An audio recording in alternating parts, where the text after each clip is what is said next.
Hello everyone. आज हम पढ़ने वाले हैं वॉल्यूमेट्रिक स्ट्रेंथ ऑफ H2O2 जिसे हम पर हाइड्रोल भी बोलते हैं। ठीक है, तो अगर कहीं पे मान के चलो, इसे समझने के लिए हम समझते हैं, अगर कहीं पे ये लिखा हुआ है कि Y वॉल्यूम किसका है? H2O2। Y वॉल्यूम किसका है? H2O2 का। तो इसका मतलब क्या होता है कि अगर हमारे पास 1 लीटर H2O2 है तो क्या करेगी, वो देगी हमें Y litre O2 eight STP। ठीक, लेकिन अगर हम अकॉर्डिंग टू रिएक्शन समझें तो अकॉर्डिंग टू रिएक्शन, तो जब आप अकॉर्डिंग टू रिएक्शन देखोगे तो उसमें मिलेगा आपको H2O2 gives H2 plus half O2 अगर बैलेंस का, ये लिक्विड में और ये भी लिक्विड। तो अगर मैं अकॉर्डिंग टू रिएक्शन बात करूं तो हमें क्या पता लग रहा है कि अगर हमारे पास 1 मोल H2O2 है तो वो हाफ मोल क्या देगा? O2 देगा। ठीक है, तो अगर मैं इसको वॉल्यूम में कन्वर्ट करूं, जो हमें फॉर्मूला पता था, number of mole equal to volume divide by 22.4 litre, तो यहाँ से हमें जो वॉल्यूम मिलने वाला है वो 11.2 लीटर मिलेगा एट STP। तो हम यहाँ से ये भी बोल सकते हैं कि जो 1 मोल होगा वो किसके बराबर है? 11.2 लीटर एट STP।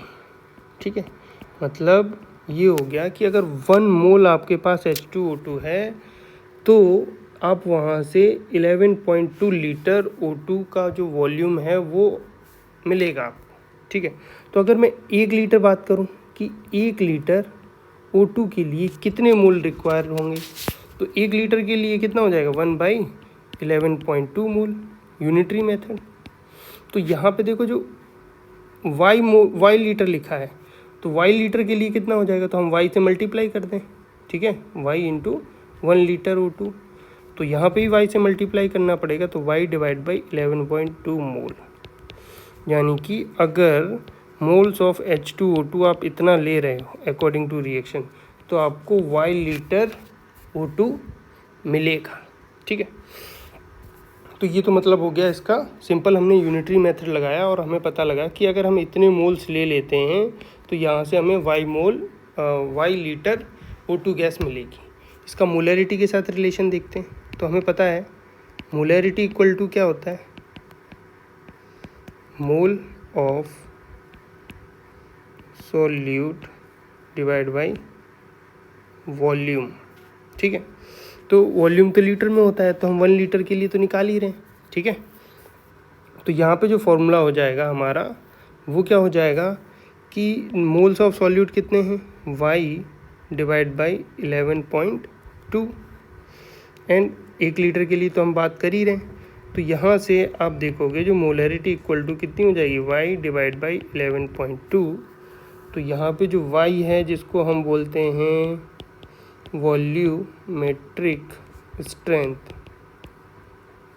ठीक, तो वॉल्यूमेट्रिक स्ट्रेंथ कितनी हो जाएगी?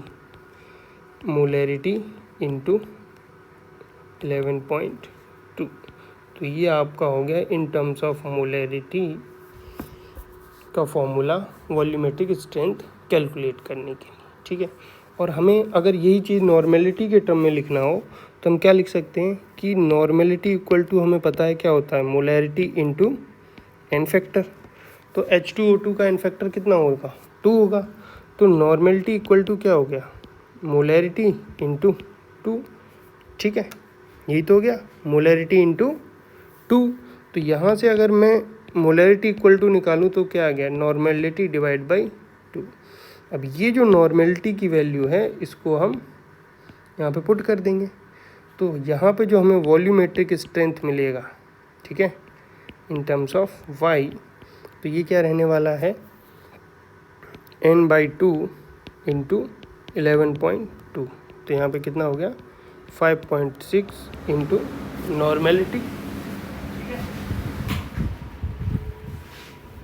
यही होगा 5.6 इंटू नॉर्मेलिटी। तो यहाँ पर हमें एक और फॉर्मूला मिला वॉल्यूमेट्रिक स्ट्रेंथ का इन टर्म्स ऑफ नॉर्मेलिटी। ठीक है, अब हम एक स्ट्रेंथ के टर्म में देख लेते हैं, क्योंकि हमने स्ट्रेंथ भी पढ़ा है। तो स्ट्रेंथ का फॉर्मूला क्या था? स्ट्रेंथ इक्वल टू होता है, किस में मेज़र करते हैं हम? ग्राम पर लीटर में। और जो नॉर्मेलिटी मोलैरिटी होती है हमारी, वो क्या होती है? Number of mole divide by volume. और नंबर ऑफ मोल हम कैसे निकालते हैं? Weight upon molecular mass into volume. तो ये जो वेट बाई ये वॉल्यूम है, इसी को तो हम क्या बोलते हैं? स्ट्रेंथ। तो हमें यहाँ से क्या मिला? Moles equal to molarity equal to strength divide by molecular weight, and strength equal to molarity into molecular weight. Molecular weight आपको पता है H2O2 का कितना होता है? Molarity into 34। ठीक, तो यहाँ से हमें इस तरीके से हम स्ट्रेंथ भी निकाल सकते हैं, और volumetric strength in terms of normality and molarity का भी फॉर्मूला मिला। अगर हमें वेट बाई वॉल्यूम के टर्म में निकालना हो तो हम क्या करेंगे? स्ट्रेंथ डिवाइड बाई 10 करना पड़ेगा, क्योंकि जो मोलैरिटी होती है वो हम 1000 ml में कैलकुलेट करते हैं, और वेट बाई वॉल्यूम कितने में होता है? 100 ml में। That's why we divide by 10। अब एक क्वेश्चन देख लेते हैं। अगर हमारे पास क्वेश्चन दिया गया है कि द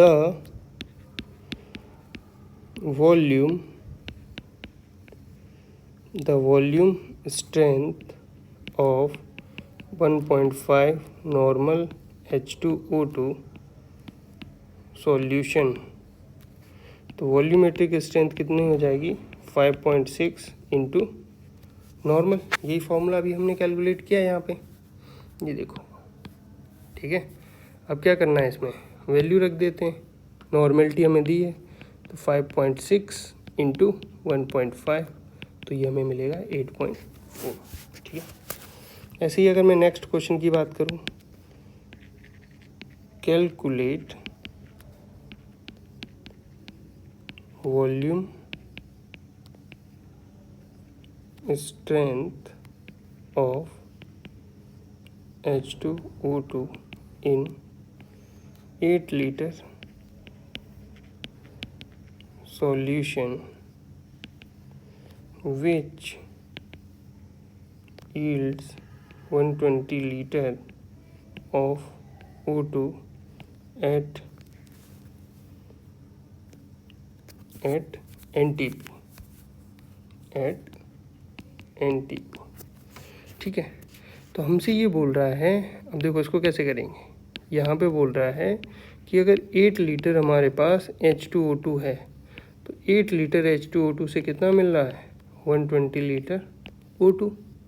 ठीक है, और ये पूछ रहा है कैलकुलेट द वॉल्यूमेट्रिक स्ट्रेंथ। तो हमें वॉल्यूमेट्रिक स्ट्रेंथ बतानी है किसकी? H2O2 की।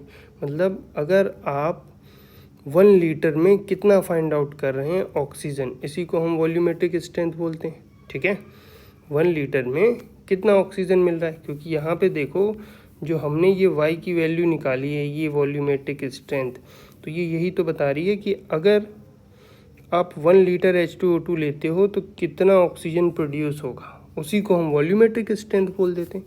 तो आप देख लो यहाँ पे 8 लीटर में 120 लीटर ऑक्सीजन मिल रहा है, तो 1 लीटर H2O2 में कितना मिलेगा? यूनिटरी मेथड 120 डिवाइड बाई 8, तो कितना मिलेगा? 15 लीटर O2 मिलेगा। ठीक है, तो इस तरीके से हमें ये क्वेश्चन करने हैं। एक और क्वेश्चन देखते हैं। अगर हमें दिया हुआ है द कॉन्सेंट्रेशन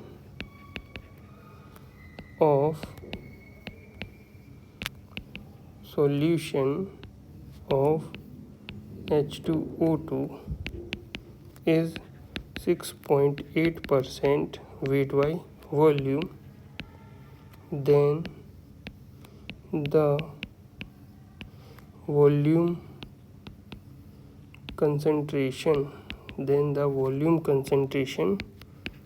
of the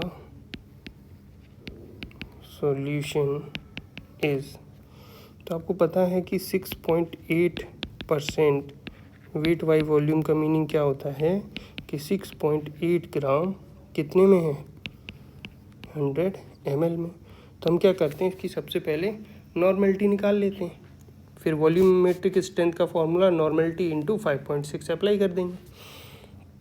तो देखो नॉर्मेलिटी इक्वल टू क्या होता है, equivalent gram equivalent of solute, gram equivalent of solute divide by volume of solution, किसमें, लीटर में।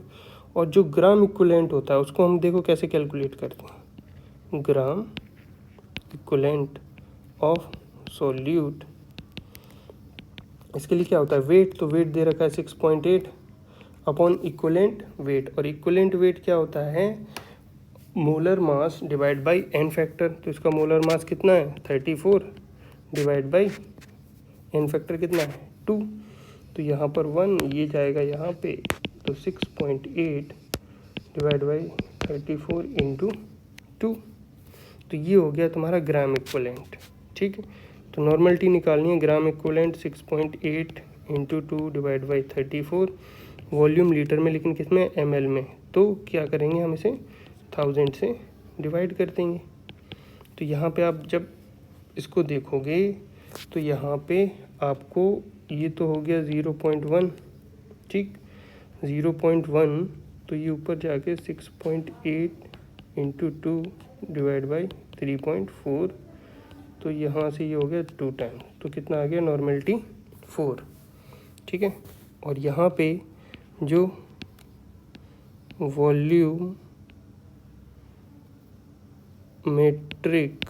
वॉल्यूमेट्रिक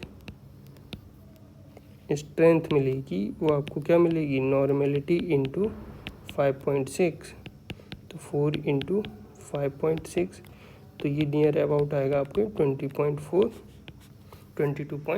के। तो इस तरीके से हम वॉल्यूमेट्रिक स्ट्रेंथ कैलकुलेट करते हैं।